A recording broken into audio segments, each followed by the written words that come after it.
Have you ever wondered what games you should keep or you should lose? Find out here at Purge Reviews.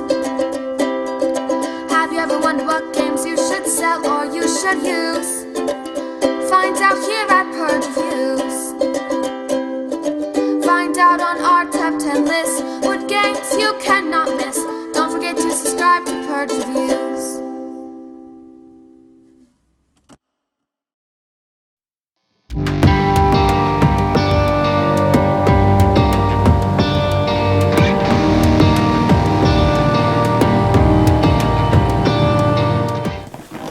Antler Island is Lamont Brothers' game, getting a little bit older now, by Fragger Games.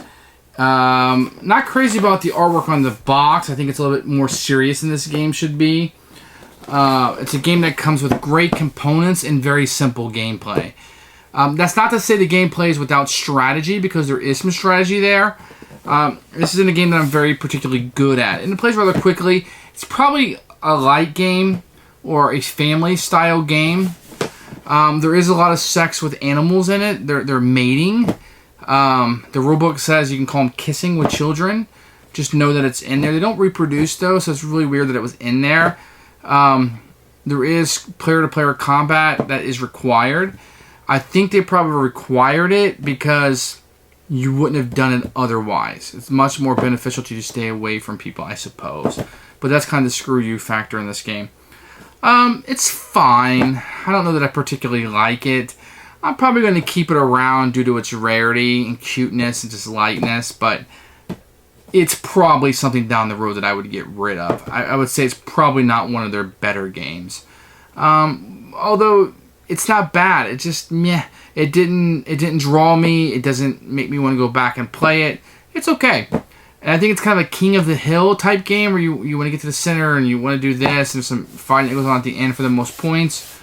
Because really the winner is likely to be determined by whoever's in the center tile, because that gives you 3 points. Everybody's going to have just about the same amount of points. So I think that's going to be a decision maker. It's fine. And it's one of those things, where do you start building and when do you start getting? You know, like a Dominion type thing in that regard. It's a fine game. You have so many actions you can do. It's got some pre-programming to it. That's going to turn some people off. It is possible to pre-program, and then by your second thing, you get screwed over, you get beat in a fight, and you get sent the other way, and the rest of your turn is nothing. Probably not my favorite pre-programming game. That would probably be the Old West game where you're on the train. The name of it escapes me right now, but it is what it is. It's a fine game, fine, and I think you'd be safe buying this for a family. I think that they would like that kind of light game. If you wanted to play with non-gamers, I think they could easily pick this game up and play.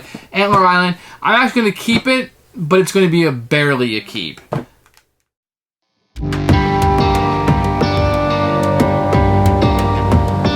Here's the box for Antler Island from the Lamont Brothers. You have a very nice sized box.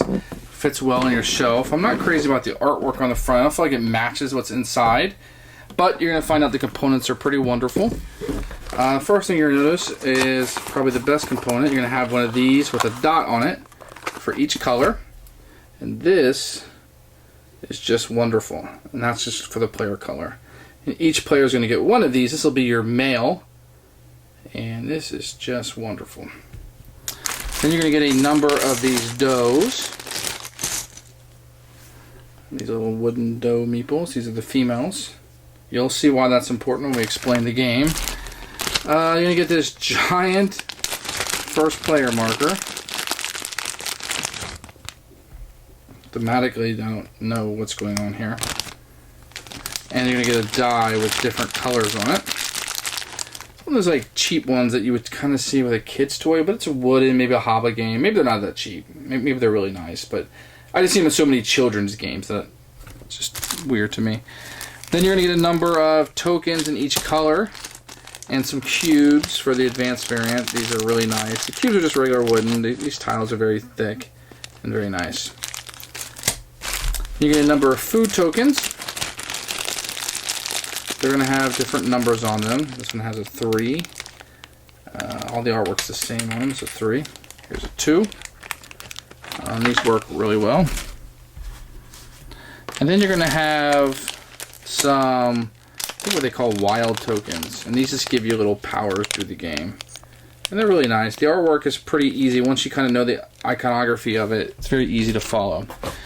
And then you're going to get this sort of 3D board. Let me show you the thing. This comes, the rule book comes in a few different colors. It's pretty wordy. The game is pretty simple, so you can pick it up rather quickly. And then the board is going to be set up. It's going to have this 3D effect to it. Here's the player boards. These are kind of cheap made. You're going to build the antlers on these. I'll show you that in the flow of the game. And then you're going to have a board, a very kind of abstract board on this island. The board is very nice. It's going to give you a scoring track through here. And this will be kind of how the board is. Now it's going to be, there's an option to place this on 3D where these will set up on it. And I'll show you that when we set it up for the flow of the game. But overall, it's really nice. For its time period, it's very nice. I mean, these things are great. All the components look good for such an abstract game. So the components are just off the charts, pretty nice. Surpassed by some miniature games now, I suppose. But for a light family game like this, I mean, it comes across very well.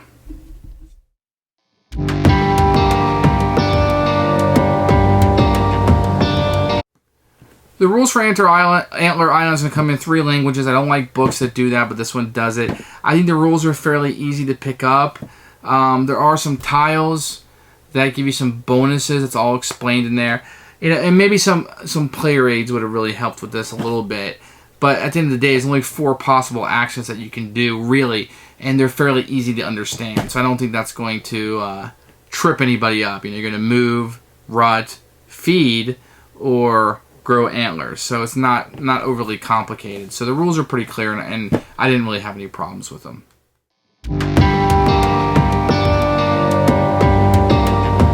what the game will look like set up. There is a 3D option to put these boulders on top, and they stand up on it. It's pretty pointless, really. You do have a third-person overlay if you're only playing with 3 players that would go over the top. But this is a 4-player setup. Now, everybody's going to get a player board like this. And when it starts, you will have 2 antlers. Everybody will start out with 2 antlers that your antlers will grow out of. I'm going to show you how these work first. This obviously would not be placed on the board. I'm just doing that so you can see. On your turn, everybody's going to do this simultaneously. You are going to have a number of tokens. X, 1, 2, 3, and blank. And you will place these face down based on whatever actions you want to do. Okay, and you can place them anywhere you want. And what we'll do in turn order, here's the turn player marker. Let's say red is first. You will flip over your 1, and then you will take this action. These are the 4 possible actions you can take in the game. Once again, this will not be on the board. I'm just doing that there for our purposes. So the first one you can do is move. You can move to an adjacent area. You can move up, over, blah, blah, blah, whatever you want to do. Let's say we moved here. Then the next person would go with their 1, their 1, their 1, their 1. And then we would have the X. And what the X does, the X allows you on your turn to use the X no matter what numerical order you're in. Because usually you're going to next. But say I really wanted to get this plant right here, I would go ahead and utilize the X, and I would chop this up. And I could take all of the food on that space. This one happens to be 3. I'd place that face down. Now, if there were 2, 3, 4, 5 food there, I could take them all. And then it would go back around, and then I would do 2, which is, let's pretend I had put the 2 here. If I had planned my turn out better, and I could move, and I would move up. And then it would go around the board, and then my third action would go. And that means I would mate with this doe. And this doe would come off the board, and my little marker would move up. And what you're trying to do is move up this row. In a 4-player game, you want to mate, to end the game, you mate with 10 different does. Now, what's unique about this game, in order for me to win, I have to get this stag token. And the way I get this stag token is by fighting with another player. And that means I enter or they enter an area that I'm in. The only way you can get this is if you can make them retreat or win a fight. So when you first go in, you will fight with them. You as the attacker, you will put a number of tokens up to 3 at the top of your thing face down. And then the defender will do so. And then you'll flip this over and you'll add up the numbers plus your antlers. So I would have 5. 3 plus 2 is 5. And whoever has the highest number would win. If I win, I would get the stag token. And I can move them to any area adjacent. Now, there's the wetlands here they cannot move into. Stags can never go in the wetlands. Only does can. But so I can move him, say, this way, because I want to go to this doe next time. That's one thing I can do. If you lose, you would lose an antler. If you retreat before you play the tokens, you don't lose an antler. Now, any food tokens played are now lost. The last action you could take would be to add antlers. The way you do that is you pay as many food tokens as you want, in this case 3, divided by 2, which 1/2 is 2. So I would add 2 antlers. So if I had fought him now, and I had earned a different food, it'd be 4 plus 3 is 7. That makes me stronger to fight. End of the game, the points are pretty easy, and that just continues on round after round until somebody mates with 10. And end of the points is easy. It's the number of does you made it with. If you're in this circle, you get 1 additional point at the end of the game. If you end here, you get 3 additional points. So it's possible for you not to mate with the most does and still win the game depending on what the placement is going to be.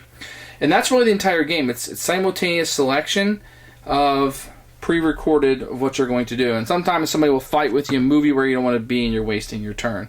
So think like a Robo Rally or something like that, or the Stagecoach one that just came out, where you pre-program your placement of your tiles. And the X gives you a little flexibility because you could put it somewhere. Putting on move a lot of times is nice because it can help you move around. And that's how the game plays. I mean, it is a family game, very simple to understand. You have 4 possible actions, and it goes in numerical order based on the chits that you play.